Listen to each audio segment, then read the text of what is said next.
Okay, gang, Joyce with Skippy Cass Farms here. Here's the second part of doing the angle brace. We're getting ready to put the high tensile wire. That post is about 44 inches long.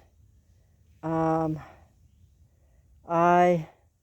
didn't actually measure the wire, but I'm almost 6 foot tall, so I took 2 body lengths. You can see it's kind of, doing its U. Why did I make it longer? Because I'm using a daisy wheel instead of a strainer. So it's going to use up wire.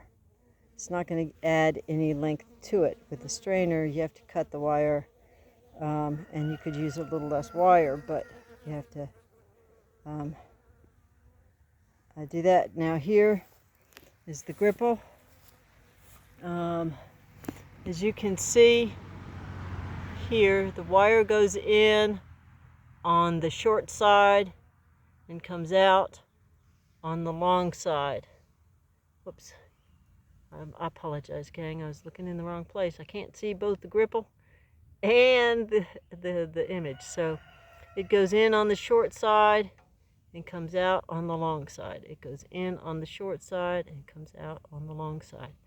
Now I just put it in through a little bit. If you're going to be doing it on something longer, they always recommend about a minimum of 4 to 6 inches. So you've got enough wire so you can grab a hold of it with a tool or something like that to pull it tighter. Now here is the daisy wheel. The daisy wheel, you can tighten a wire, use it to tension a wire without cutting it. So you basically turn it like that. Now the wire is inside the daisy wheel and you turn it. I'm looking at the daisy wheel, not the camera. I apologize again, gang.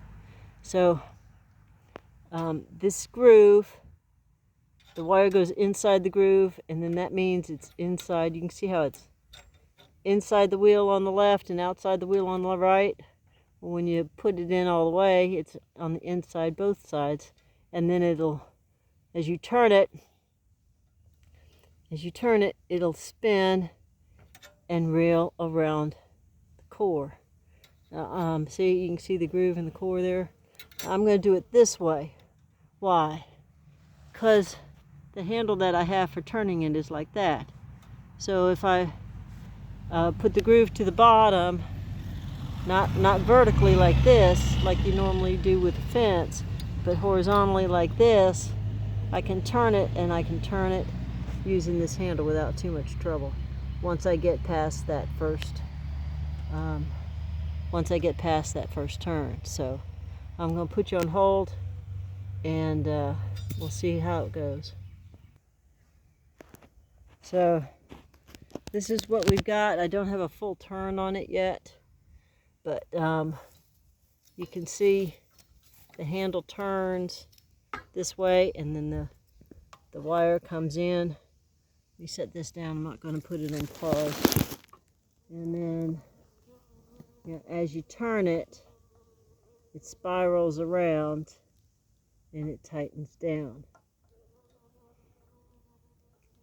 Let me do this real quick so I can give you maybe a little bit better image. I'm picking this up, and you can see that braces against my ankle, and you can see how much narrower that yoke is than it was. I made sure that when I started, the gripples were about in the middle, and the daisy wheel was about on the middle of the other side. So then that way you wouldn't have any kind of problem with one end or the other. Either the daisy wheel, the daisy wheel is going to reel in from both sides, so it'll stay in the same location and tighten from both ends. So if the gripples are in the middle, they should stay pretty much in the middle. Same with the daisy wheel. So I'm going to finish that and get that tightened down a little bit. You want at least 1 or 2 complete wraps around the wheel. And as you can see, we've got just about 1 complete wrap, or about a half a wrap. So with that, gang, that's what we're doing. I wish you blessings for the day, and whatever you do, just keep chasing the dream.